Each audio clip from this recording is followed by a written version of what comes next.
the chapter only gets like 20% of the monthly dues. The national is like eating up most of the money. We're not here to make it easy for Democratic politicians, and you as a union shouldn't be there to do that either. Like, your job isn't to make shit easy for the Democratic Party. Your job is to fight for workers' rights. So you also have a union leadership that's making like over 6 figures, and you know, these people are talking about working class.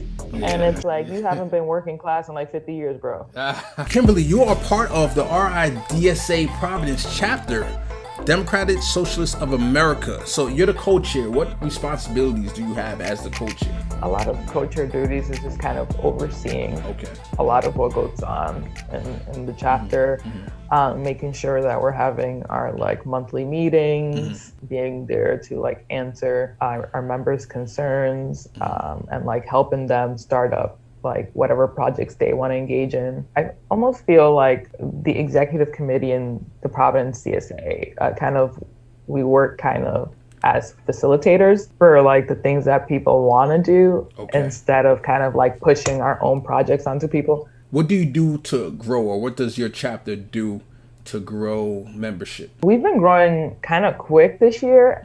I don't know if it's the coronavirus, Trump going crazy, the election, like, I don't know what it is, but we've been getting a lot of new folks coming in.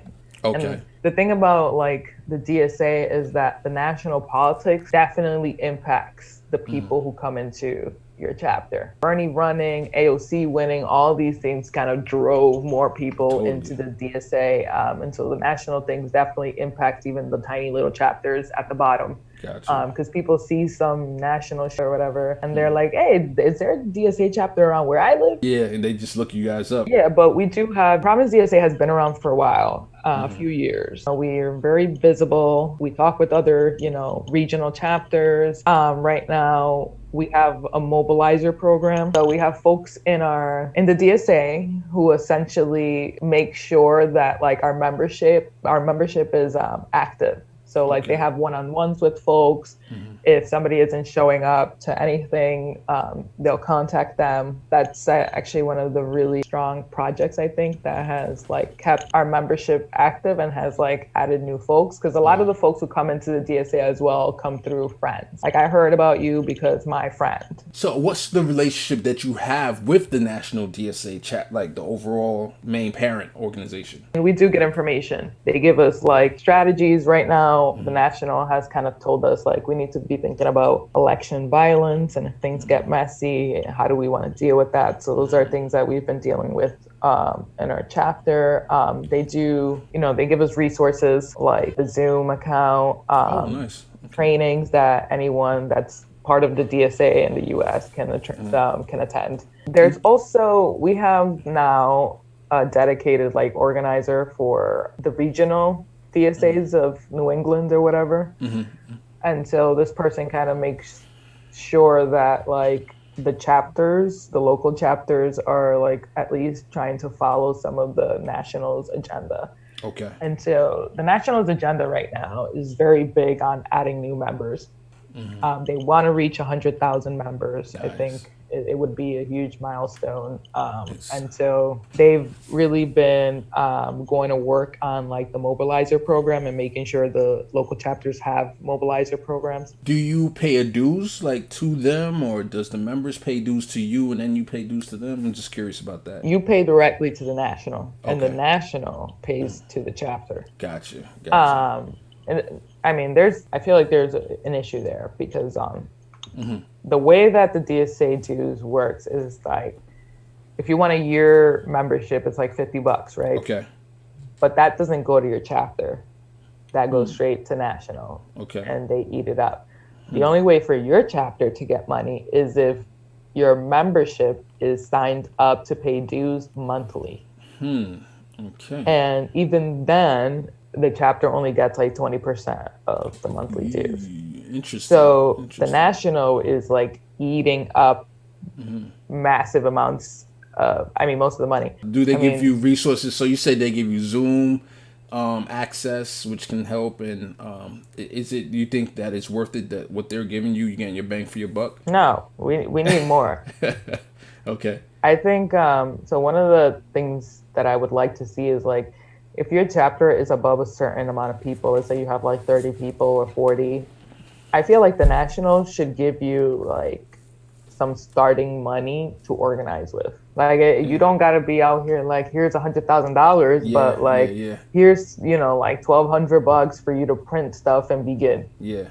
Do you even have a space like an office? You know how usually the campaigns have a campaign office. Yeah. No. Okay. The DSA no. Yeah. So we. You think that's something that would be helpful? Yeah, I mean, I guess it would be, but like the Providence DSA doesn't have money like that. Like we are not the New York DSA. Where do you organize? So I know for me, I'm thinking logically, like I would have meetings at my local library because usually libraries have some kind of conference room that you can rent out depending on what type of how big the library is. Is that something that you do? Yeah, we would meet in libraries now, Zoom, somebody's house.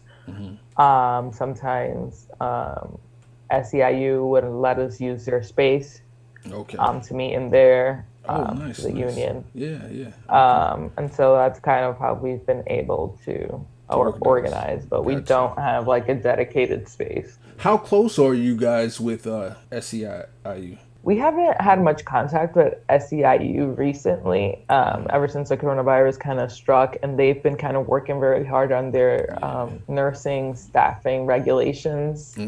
Gotcha. They've been working pretty hard on, but I wouldn't say we have like a super close relationship. I think there's tension between the DSA and the unions. Okay. Why? It has a lot to do with the union leadership in Rhode Island. The union leadership in Rhode Island tends to be more conservative.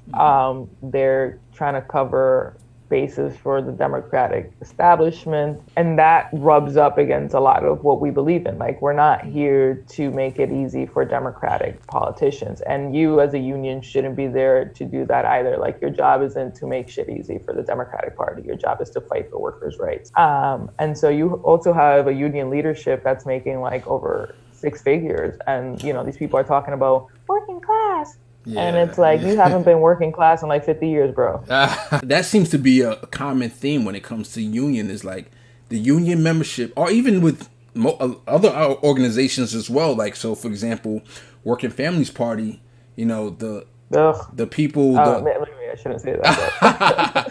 the members wanted to endorse Bernie apparently, and then the leaders made sure that leadership they endorsed was like, Elizabeth no. Warren. Yeah. So then the same thing happened with a lot of unions, even with Bernie, that the membership wanted to endorse Bernie, and it happened in Nevada. Like their leadership wanted to, for Medicare for All, they did not want to endorse Bernie, and and it's the membership that elects the leaders. So I don't know why they don't. No, not really. Not always. Not all unions are Democratic.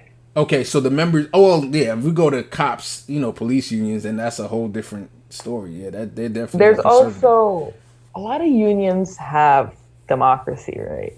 There's a lot of built-in weird shit into the democracy, right? Yeah. So it's like you can elect your leaders, but like you can't look at the contract. Okay. So you don't know what's being negotiated or anything. Wow. You can only accept the contract that your union leaders, whatever, negotiated. You'll find lots of people who are members of a union never participate in any election because, so they're paying union dues, but they're not able to elect or vote. I mean, technically they're able to, but they never engage in the process because a lot of times it's like a sham. Like, I've heard stories of people like in unions here in Rhode Island tell me like, yeah, we went through the election and then like basically they just said that they were going to be the leaders and that was it. What? Yeah, that sounds crazy. Like, it sounds like they need ranked choice voting. They sound like they need paper ballots. They need to bring, it sounds like the DNC where they're picking who they want behind smoke-filled rooms behind closed doors, and that's it. It is that way. About a year ago, I went to like a union protest or whatever. It was like in front of the Providence Journal. And so some union heads were there. And I'm walking into this protest, bro. And the union heads are there smoking like Cuban cigars, expensive. Wow. Chilling outside, having a talk with one another. Like, I'm like, what type of protest is this? We're the workers. Like, all I see is union leadership here. Y'all are chilling, Yeah. hardly making any noise. Wow. Like, it seemed like it was a show, Yeah. just to be like, yeah, we doing something. I'm interested in that dynamics because these are things that I want to see solved, right? And the only way things get solved is you got to talk about it, then you got to galvanize people around the issue, and then hopefully you can kick whoever out that needs to be kicked out. But yeah, thanks for sharing that. We'll move on to the next topic.